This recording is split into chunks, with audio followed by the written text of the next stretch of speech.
Hi, Axe. It's Aussie Villain. Good, mate, good. Listen, mate, look, I know that your contract is up at the end of the season, but as you know, we're really struggling for centre-backs in Europe, so I need you to stay to the end of the Champions League campaign.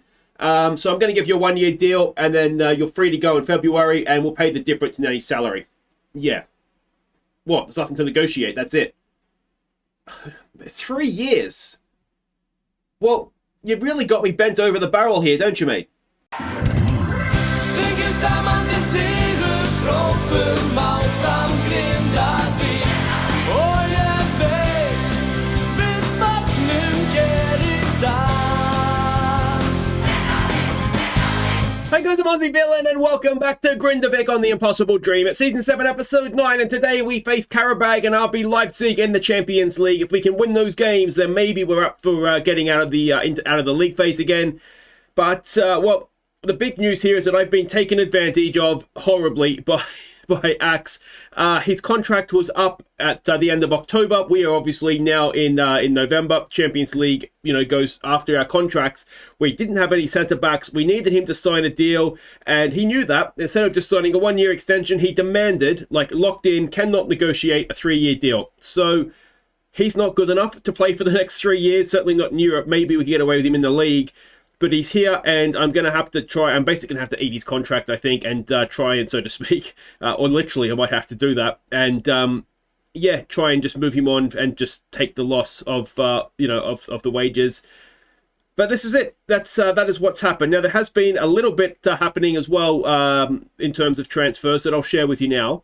And the first bit of news is that Borges is leaving us at the end of the start of the window, so the 1st or 3rd of January even. He's going to go off to Sporting Lisbon. We got 500,000 for him, which is less than we paid for him, but his contract was coming up. He was going to wait to see if he was going to re-sign for us or not. I didn't want to risk taking an £850,000 loss on him, so instead we'll get $500,000 back and we'll take whatever loss it is. That is 350 grand, and thank him for his service, and he can go back to Portugal, which is, I'm assuming, what he wanted to do anyway, or else he would have stayed. But speaking of somebody who is staying, it's Depe. Depe has agreed to be loaned to us for another season, so thank you RB Leipzig for that. Hopefully we can thank them by taking 3 points off them in the Champions League. But he's happy with the deal. We're happy with the deal. Apparently RB Leipzig are happy with the deal. So it's the first time in this version of FM that I've had a player stay for a second season on loan. So it can happen, just not very often perhaps. Now the league season has also been wrapped up. So we sort of ticked over to the new season now. So there's a couple of end of season awards for the league. Now we'd already seen that Gadini had won the Golden Boot. So well done to him on winning that. For the second year in a row, I was snubbed for Manager of the Year, so I'll tell you what, I'm getting annoyed with this Folgner guy, I've got to say, because he is taking my awards off me when I should be winning them. Premier League or Pepsi League Player of the Season was Axe, so you could see maybe why he wanted a 3-year deal. 17 appearances, 6 goals, average match rating of 7.69. He is just the latest in a long line of Grindavik players to win it after Hutchinson, Rocky, and Moha. But yeah, I'm still a little annoyed at him, so we're not going to give him too much credit for that. And the Pepsi League's Young Player of the Year was Hansi Mortensen. So one of our own has won that. 18 years old, 10 appearances, 1 goal, 1 assist, a 7.4 average rating. I think he's going to have a big future with us. He's impressing me in Europe as well when he's being sort of thrown in there before he's ready. So yeah, that was excellent. And as for the team of the season, I always think we should have more players in there, but Andreasen, the goalkeeper, got in there, as did his brother Andreasen, the defender. Turpinson and Allmarkson, 2 of our academy kids, got into midfield, and that was it. So 4 of our guys getting in there. I mean, it is what it is. It doesn't really mean anything, but it costs us money when players get named in team of the season, so ideally we wouldn't have anybody in there, I suppose. But that kind of wraps up the league season. Now, we did have one game in Europe to catch you up on. It was away to Napoli. We sent them out there. We said there was no pressure on them at all. Let's see what happened. We fell behind in the 18th minute. But Turpinson and Gadini hit the Italians on the break to draw us level.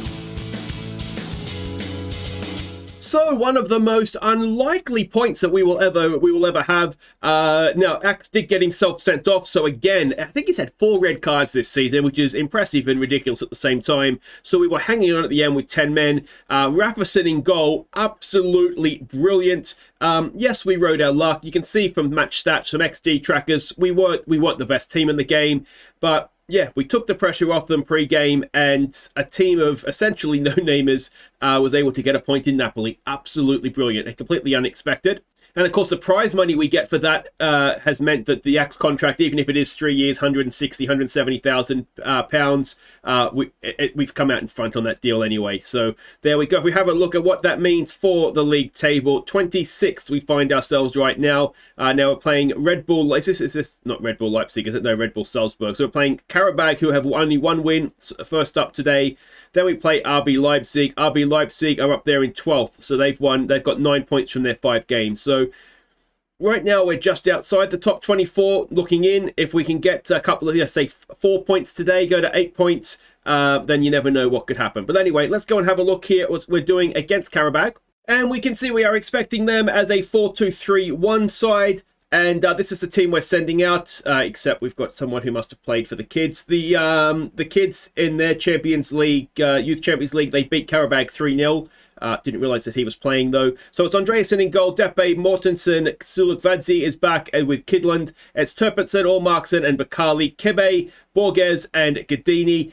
You'll notice there's a bid there for Capiello. He might be leaving us. I just think we might be moving past him. Yeah, so we'll see what happens with him. But the players that are missing, Axe suspended after getting his 4th red card of the season, which is both impressive and just and Antonio, who is suspended, having got a few yellow cards too many. But let's get out there and see what we can do here. Okay, so we can see the team sheets there. This Pandodero was, I think he was pointed out to me as someone to watch. But yeah, there's a lot of Azerbaijani names there that I don't recognize. What do we want to say to this? I think there's a big part of me that says go out there for revenge, but I think just go out there and enjoy yourselves. We did really well against Napoli, you know, just taking pressure off them. So let's hope that that continues if we do the same. And here we go. So yeah, I mean, it's good to have Sulukvadze back in defence, obviously. Mortensen has impressed me, so I think he'll do fine. Yeah, I do think Sulukvadze is going to have to leave. We've had bids up to 15 million accepted. I've accepted for him, but he's not leaving. He's sort of rejecting contracts, which is annoying, especially if we don't end up selling him and losing him for nothing. But anyway, could be worse. It could be Axe on the fields. Oh, you can't believe it, can you? 4 red cards in a season. I mean, the golden card is his. I mean, I'm almost tempted just to rename the golden card after him. Maya was good, but he wasn't 4 red cards in a season good. But anyway, here we go. Nice early highlight. Bakali gets it forward for Gadini. Gadini cuts in. Gadini! Maybe a little bit too ambitious there from the great man. A couple of other things to catch you up on. At the stadium, the new stadium has been delayed. It wasn't too serious. I can't remember how long it was now. It was a couple of months. So I think rather than sort of moving into it, say now, it's not till sort of later on in the domestic season, next season. Borges gets in. It's a good ball in, and Gadini. That is the sort of chance I think we expect him to take. The other thing that is happening, speaking of the stadium, is that the debt's been wiped out. There was a little bit of debt that we got from obviously getting a new stadium, but the Champions League money has meant that that's all been paid off now, which is obviously a good thing. Here we go with Borges all the way back. It was obviously a shame to lose Borges after only a season, but he's done well there. Gadini, mate. He was offside anyway, but the signs are there. He's not having a good day. I'm tempted to give it a demand more, actually, because we just look a little bit complacent, I think, don't we? Turpitsen, don't do it. Oh. I tell you what, we are going to set a Champions League record for red cards this season. I think we've just got to go like that, don't we? Yeah,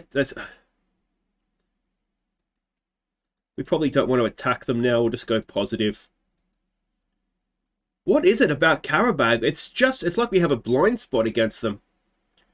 I mean, we could arguably be 2 or 3 up in that one. But instead, it's 0-0. We're a man down. And, well, I mean, if Gadini can get his goal-scoring boots back on, he's got a knock as well. All right, that's it. I've seen enough from you, mate. Where's our youngster? Let's get Haldorson on. I'll encourage them. I feel like we're kind of playing for a point now, aren't we? A corner would be a good place for us to get the goal, and Mortensen just over the top.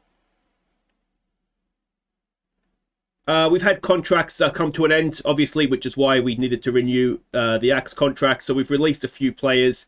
I don't think there's anybody that we'll particularly miss, or else we wouldn't have released them. But just some youngsters, really. Bakali looking for Hordorsen. What can he do? That's a good ball for Kebe. Can Kebe get past his man? Oh, he had so much space in behind him. Can Ormarkson play him in? Go on, there it is. Good ball. Can we find Hordorsen in the middle? Kebe has gone too far. In between the white lines, mate. Ormarkson again. Ormarkson. Oh, it's a penalty. Borges has been pulled back. And we're going to have a penalty kick. Who is going to take it? It's the 70th minute. It's a penalty. If VAR doesn't give this, I will be livid. And it is Hordorsen. Oh, he's 16. It's a lot of pressure for a 16-year-old. Can he cope with it? Yes, he can! And Hordorsen gives us the lead.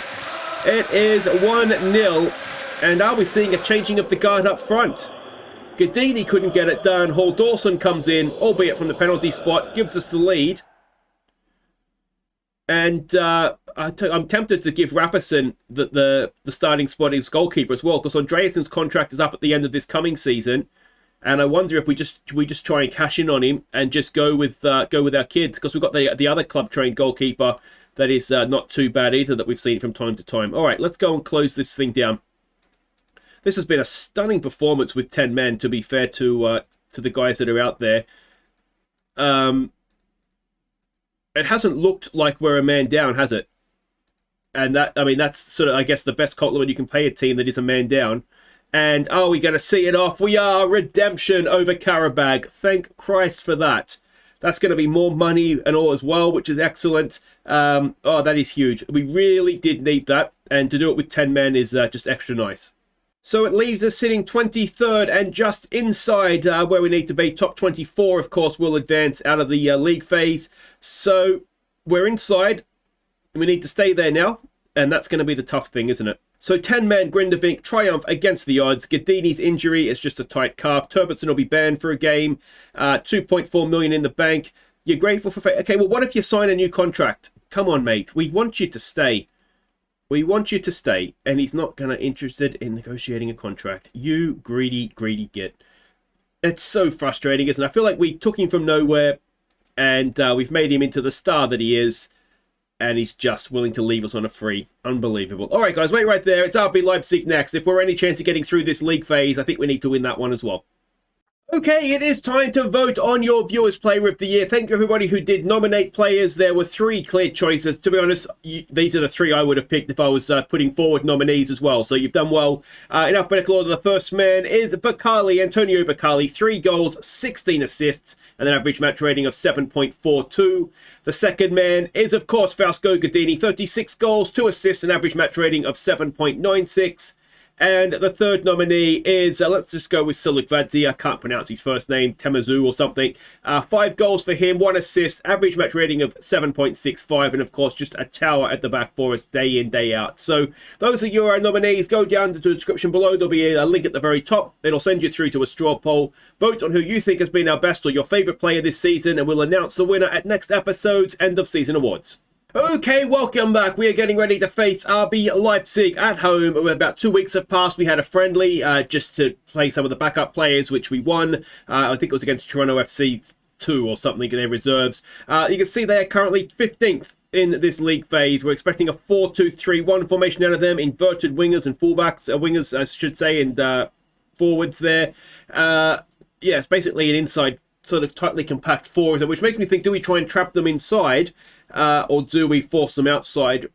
I'm never quite sure what works best in that sense. But anyway, let's have a look at the team we're sending out. Andreasen in goal, Depe, Mortensen, Sulukvadze and Kidland as the back 4. You can see Mortensen and Kidland are booking away from a suspension. Antonio's back with Capiello and Bakali in midfield. Kebe, who is also a yellow card away from a suspension, and Borges. Gadini will go up top. You can see the bench there as well. And yeah, we beat them last time we played them. It'll be a huge one if we can get another win here. Okay, so we can see the team sheets there. It is, of course, Depe up against his parent team, so I'm sure he would want to put in a big performance here. And this is, what are we going to say here? Nothing to lose is what we're capable of. We're just going to say there's no pressure on us again. We seem to be playing better in Europe, just taking the pressure off. Even if we are at home, away, it doesn't really seem to matter. And it looks a little chilly, doesn't it? So, I mean, it was to be expected, really, in Iceland in early December, isn't it? So here we go. Let's hope the Germans don't like the cold. Though I think Leipzig gets pretty grim in winter too, doesn't it? So I'm sure they're going to be ready for it. Be interesting if an Icelandic team ever did get this far. Although I remember it's like Rosenborg used to make Champions League, so there's been some Norwegian teams that have got a little ways in there. I remember you see snow and it'd be like piled up to the roof almost. So yeah, I'm sure they would still play, but undersoil heating is probably in there. I don't think we have undersoil heating, I'll have to check. I'm almost positive we don't. So we do well to get the game on without the undersoil heating, I would imagine. But anyway, here we go. Let's see what we can do. Rafferson is turned 17, so he is now a full pro off his youth contract onto a big boy contract. I can tell you when the transfer special does start, there is going to be a lot of transfers to catch you up. I've gone silly. We're going to have far too many players to register, so I'm not sure what I'm going to do, but I'm having a great time. I really am. We've not even spent half our money yet. It's brilliant. I've just remembered I'll go back and record it, but Viewers Player of the Year, make sure you don't forget to vote on that. It's Kebe. Yeah, usually I'd remind you, but I'll go back and record it and I'll edit it in before this starts. But anyway, don't forget to go and do that if you did miss it. Anyway, it's 0-0 at half time. That's not the worst that could happen. Their XG suggests that they've been much better. But I think we just keep saying there's no pressure on us here. They are a gegenpressing side, so I was trying to exploit the flanks. I find that usually works with gegenpressing. Well, my logic is that if you want to press us, then we're just going to go either side and you can run around like headless chickens. So whether or not that's actually working or not, we'll find out, I guess, if they tie up. Antonio's playing well. Capiello. I just feel like we've moved past Capiello. We'll bring Allmarkson on. Which is sad to say, but because he's been brilliant for us for so long. But when you look at the attributes, he's actually on par with Allmarkson now. So there's not too much difference there. I wonder if we take it off, exploit the flanks here, and see if that helps us a little bit. Kebe and Borges, the two wide players who you would imagine most would be going through. Neither of them are playing particularly well. So, yeah, we'll take that off and see what happens. What we don't want to do here is concede a goal. We don't want to go behind late in the game, and it's high, wide, and into the Leipzig fans behind the goal. It's not been much of a game. They've definitely had the better of it. But can we nick something late on here? A point is not a bad result for us. I mean, let's face it, we're against a Bundesliga team here. Oh, and Elix Mariba. Leeds United legend from back in the day has belted one in. Did he go to Leipzig in real life, I wonder? Because he's one of Barcelona's sort of wonder kids. I wonder what had happened to him. It's a good finish, isn't it? I don't know there's much we can do about that, if I'm completely honest. Can we go and hit them back, though, here? I wonder if it's worth going a little bit more attacking. There's a ball, Kidlin. You know what we might do, given the conditions, is we might go a little bit more direct and hit the ball, hit early crosses in. Possibly should have been doing that sooner, given, that there's snow and ice on the pitch. Allmarkson gets it wide for Kebe. Now he's Kebe in. Kebe is in. Can he find a teammate? Go on, Kebe. He has a shot. It's deflected. And in the end, it's very, very easy for the goalkeeper.